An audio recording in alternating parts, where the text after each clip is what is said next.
Capítulo 5. O segredo de orar segundo a vontade de Deus. Seja feita a tua vontade, assim na terra como nos céus. Mateus 6, verso 10. E ainda que tivesse toda a fé, de maneira tal que transportasse os montes, e não tivesse amor, nada seria. 1 Coríntios 13, verso 2. Deus tem-nos prometido poder para transportar montes, porém, devemos estar certos de que transportaremos aqueles que Ele deseja. Deus nunca faz do seu poder motivo de exibição, tampouco fará demonstrações especiais para divertir o vulgo. Remover montes nenhum benefício trará se não realizar o propósito da vontade de Deus, e se não for o ato motivado por amor à humanidade. Segundo as palavras de Paulo, embora tenhamos fé para transportar montes e não tivermos amor, nada somos. Podemos ver nisto o fator todo importante da vontade de Deus.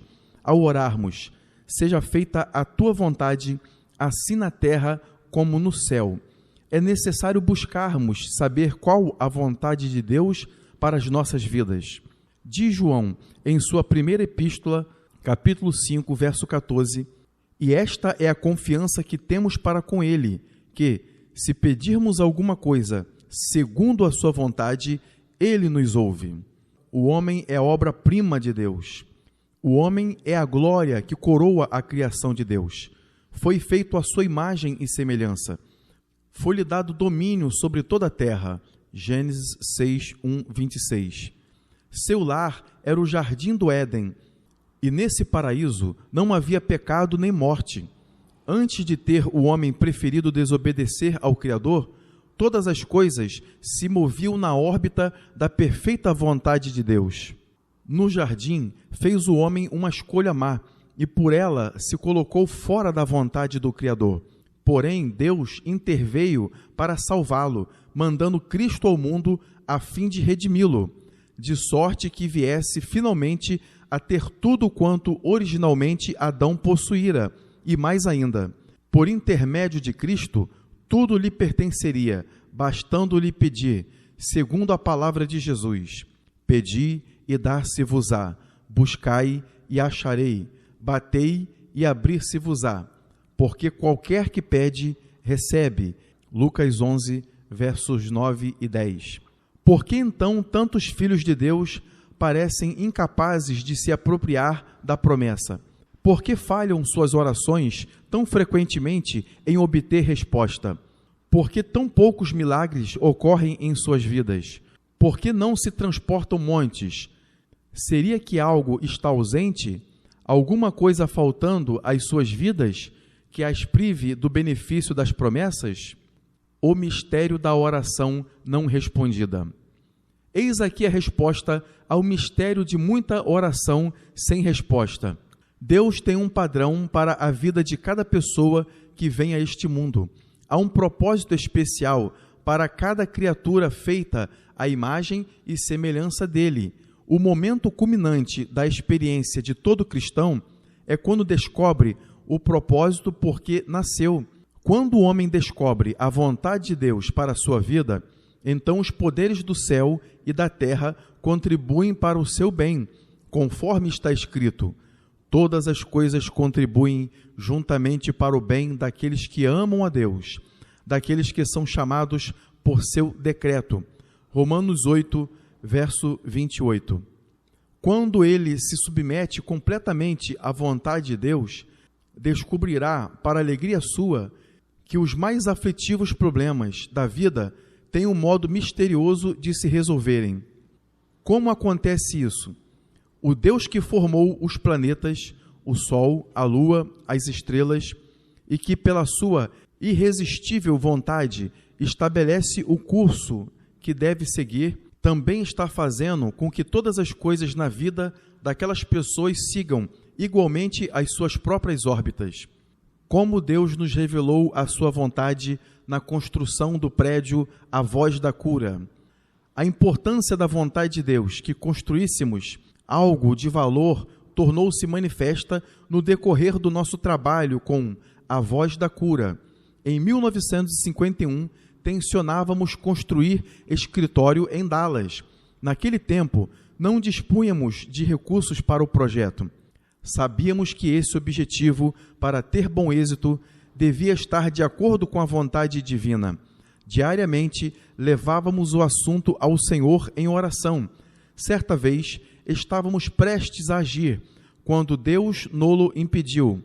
Aqueles que esperam no Senhor não se apressam. Continuamos a orar. Dia a dia, levávamos o assunto à presença de Deus. Finalmente, soou a hora em que ele disse: agora é tempo, ergue-te e constrói. Estávamos seguros de agir segundo a sua vontade. Iríamos descobrir, porém, que cada passo precisava passar pelo crivo da oração. Primeiro, tínhamos de escolher o local do edifício. Estávamos a ponto de adquirir um lote que posteriormente descobrimos não ser adequado para o crescimento futuro da obra.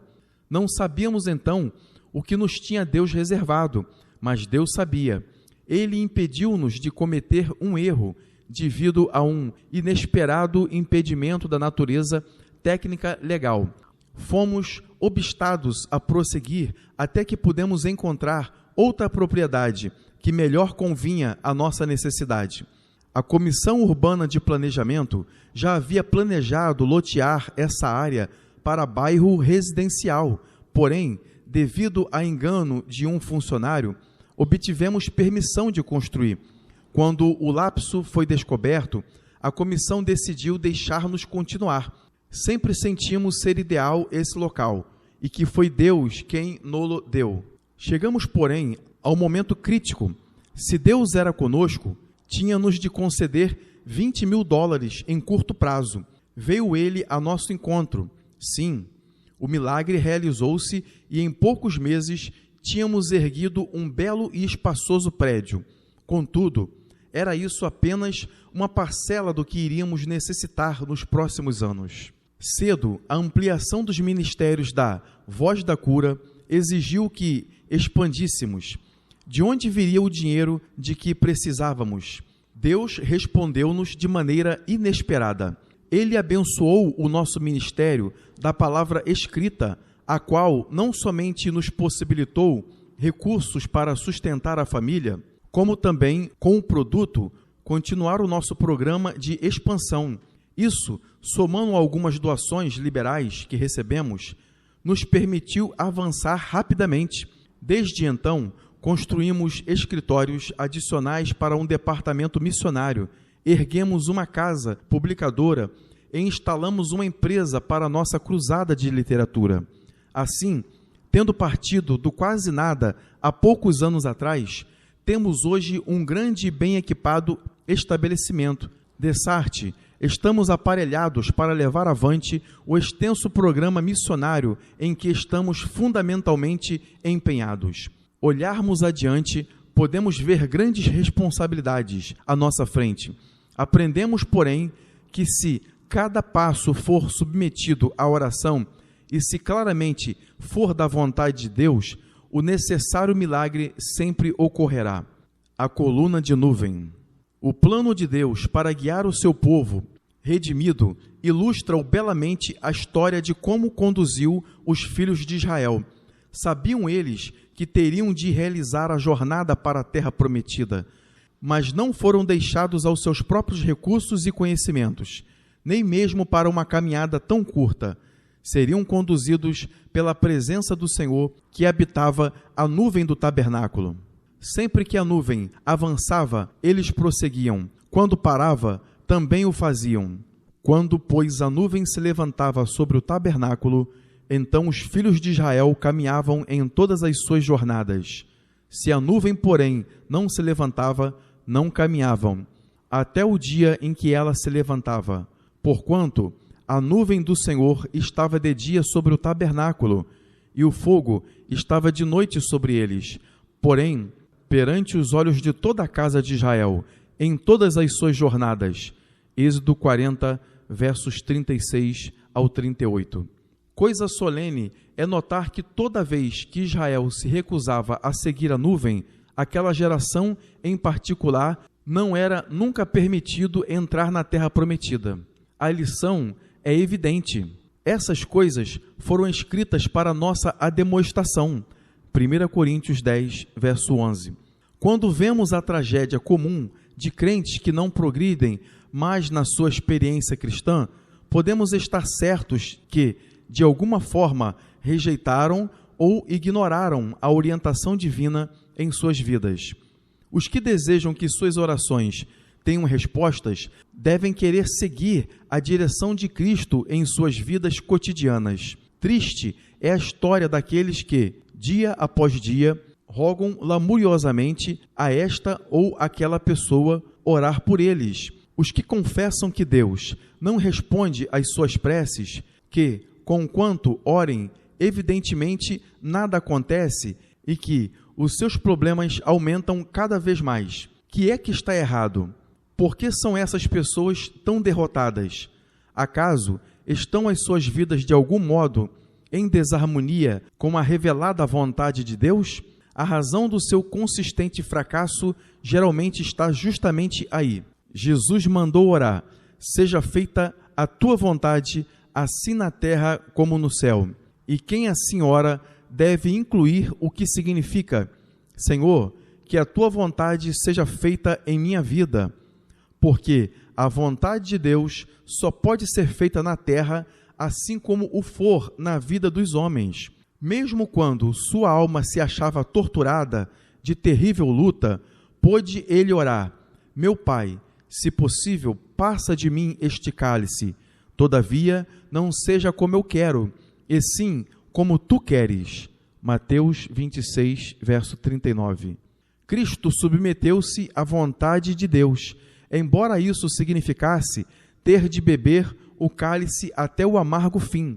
Se esperarmos ver montes transportados, como Cristo os viu, então devemos, à feição dele, orar: não seja como eu quero, e sim como tu queres. Se esperarmos ter resposta às nossas orações, como ele a teve, devemos-nos submeter, feito ele, à vontade de Deus. Isso significa a morte da vida do eu, significa crucificação. Porém, com a morte vem a recompensa da vida ressurreta, e com esta, o gozo e a paz do Espírito Santo. Embora Cristo suportasse o sofrimento nas horas finais da sua vida, deu-lhe Deus tão grande gozo que ele pôde dizer: tenho-vos dito essas coisas, para que o meu gozo permaneça em vós e o vosso gozo seja cumprido. João 15, verso 11. Aprendemos aqui outro importante segredo da oração. Devemos, como Cristo, orar: não a minha, porém a tua vontade seja feita. Cada passo que tomamos, devemos submetê-lo a Deus, não para que Deus abençoe nossos planos, mas para buscar a sua vontade e para pedir que nos abençoe no realizá-la. Ele nos dará poder para transportar montes, se com isso o propósito da sua vontade for cumprido.